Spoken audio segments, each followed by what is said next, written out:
Fala, mordomos fiéis! Bem-vindo a mais um vídeo do nosso canal. Hoje nós vamos explicar por que o aumento da taxa Selic fez com que as ações da Magazine Luiza caíssem no mês passado. Então fique conosco!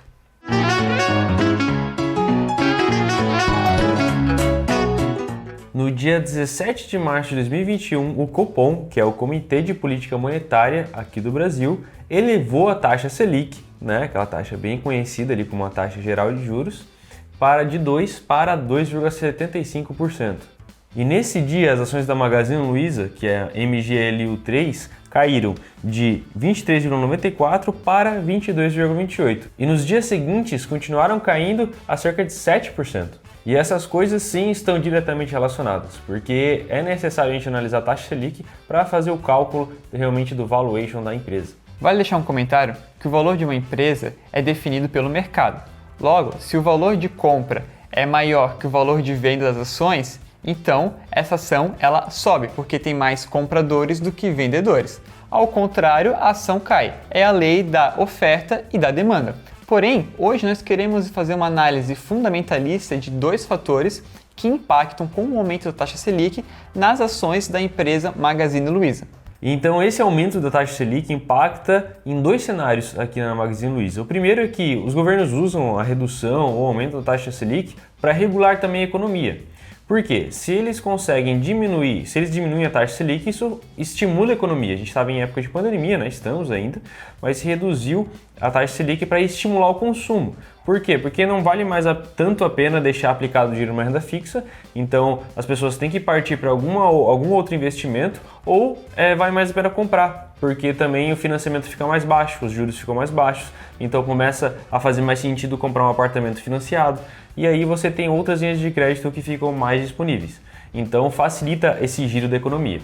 Agora, quando a gente está saindo da pandemia, o Copom decidiu aumentar de volta ali a taxa de juros para controlar a inflação. E o que acontece na prática, na ponta? Acontece que os preços aumentam também dos produtos. E daí, para controlar esse aumento da inflação, aumento de preços, aí o Copom decide aumentar novamente a taxa de juros, porque daí também as pessoas começam a gastar menos. E como o Moranga falou, caindo o consumo, lembramos que a Magazine Luiza é uma empresa de varejo, Então ela é totalmente dependente do consumo. Caindo o consumo, então ela pode passar a faturar menos. Então o mercado financeiro acaba vendo isso como algo, vamos dizer assim, negativo para a empresa naquele momento. Um segundo fator que é muito importante também, que a taxa Selic impacta e provavelmente é menos conhecido também, é no cálculo do valuation por fluxo de caixa descontado.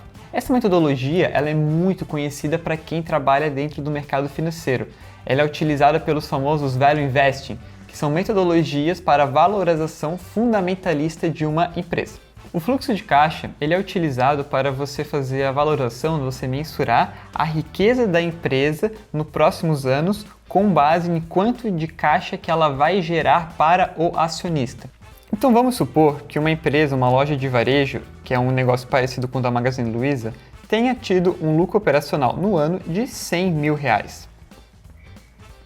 Nós supomos no nosso exemplo que essa empresa pagou cerca de 34% de impostos, ok? Nisso, a empresa sobrou apenas R$66 mil. This is Brazil, This is Brazil. Porém, para o seu negócio funcionar, você tem que comprar, por exemplo, computadores, você tem que reformar sua loja. Se você pensa em faturar mais no próximo ano, você tem que fazer uma expansão e sobre tudo isso acarreta um custo. Neste exemplo, a gente supôs que você teve um gasto no ano de R$16 mil de investimento, também muito conhecido no mercado financeiro como CAPEX. Assim, sobraram cerca de R$50 mil para você tocar o seu negócio. Porém, algo que a galera nem sempre leva em conta é quanto de dinheiro você tem que ter em caixa para o seu negócio funcionar. Então, se você espera que ano que vem venda mais, por exemplo, você vai ter que aumentar o valor em caixa. E se você compra, por exemplo, as roupas à vista, mas vende a prazo, você tem que ter um valor ainda maior do que teve esse ano para que você possa operar. A gente chama isso de variação do fluxo de caixa, que isso a gente supôs aqui nesse exemplo que é R$10 mil. Logo, o teu fluxo de caixa livre naquele ano é de R$40 mil. Então, nós demos esse exemplo para mostrar para você o que é um fluxo de caixa livre. E o Nate mostrou esse exemplo porque essa conta é muito utilizada no mercado financeiro por analistas realmente que veem o valor da empresa, que buscam analisar o valor real da empresa. E para a Magazine Luiza, o que é considerado como fluxo de caixa livre dos próximos 5 anos é baixo, é um valor, se você comparar com os concorrentes dela, com os outros pares, é um valor mais baixo. Só que olhando para a perpetuidade, é um valor mais alto. Por quê? Porque ela tem uma coisa especial que ela deixou, de ser nos últimos anos apenas uma empresa de varejo para se tornar uma empresa de tecnologia. Então se espera no mercado que ela produza um bom caixa na perpetuidade. E é nesse ponto que o aumento da taxa Selic faz as ações da Magazine Luiza caírem. E a gente vai explicar por quê.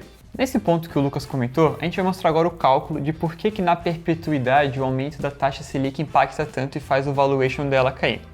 Vamos supor que um analista prevê que na perpetuidade o fluxo de caixa livre que a empresa vai ter é de cerca de 100 milhões de reais. Porém, ele tem que descontar essa taxa, que é o quê? Trazer para o valor presente quanto que ele estaria disposto a pagar para ter esses 100 milhões no futuro. Para isso é feito um cálculo, que é 1 mais a taxa Selic. Então vamos fazer um exemplo com a taxa Selic a 2%, que era o que tínhamos antes do aumento dela, mais uma taxa de risco do negócio ou um prêmio que ele quer ter por exemplo, não investir na poupança, ele está investindo no mercado financeiro, ele quer ter um ganho a mais. Vamos supor que ele estimulou isso a 5%. Como a gente utilizou o fluxo de caixa descontado do quinto ano, nesse exemplo aqui que o analista fez, para fazer o cálculo, a gente eleva isso a 5. Se ele tivesse utilizado, por exemplo, o 10º ano do fluxo de caixa descontado, ele levaria, por exemplo, isso a 10. Logo, com este cálculo, essa empresa teria a valorização do fluxo de caixa futuro ou perpétuo de cerca de 71,3 milhões de reais. Além desse valor perpétuo, o analista ele fez também o cálculo do fluxo de caixa livre dos próximos 5 anos, porque é algo que ele, vamos dizer assim, consegue prever com mais acertabilidade, que ele não teria quando fizesse o cálculo da perpetuidade. E vamos ver que nos próximos 5 anos ele estipula que essa empresa vai gerar mais 20 milhões de caixa. Com isso, o valuation da empresa é de 91,3 milhões de reais. Agora, fazendo o mesmo exemplo que a gente fez anteriormente, porém, nós vamos fazer isso com a taxa Selic a 2,75, que foi o aumento. Então, temos os mesmos 100 milhões de reais que já foi descrito, pela mesma fórmula, porém, agora a taxa Selic é de 2,75 mais o prêmio do investidor. Elevando isso a 5 também, nós temos que o valor da empresa seria de 68,8 milhões de reais, mais os mesmos 20 milhões que a empresa já havia sido, vamos dizer assim, valorizada para os próximos 5 anos, a gente chega num valor final de 88,8 milhões. Com esse exemplo que nós demos, as ações, por exemplo, da Magazine Luiza cairiam cerca de 3%, que foi a queda no valuation com base no exemplo fictício que nós realizamos aqui. Então, galera, entender isso é importante porque o mercado ele é sobre o futuro, ele é sobre expectativa. Então, se espera que ela gere mais ou menos caixa no futuro, e isso impacta hoje, nas ações de hoje. É claro que, como a gente falou no começo, outros fatores também impactam no curto prazo, mas no longo prazo são essas análises fundamentalistas que vêm a se tornar realidade. E bom, esse era o vídeo de hoje, espero que você tenha gostado. Foi um vídeo mais técnico sobre valuation, mas é só uma pequena, uma pitada, que você pode estudar muito mais aí sobre valuation. Um dos livros que a gente recomenda é o do Damodaran, que é o Investment Valuation, e também tem outras literaturas dele, e você pode aí estudar mais a fundo sobre valuation das empresas, tá bom? Tamo junto, galera. Valeu. Um abraço.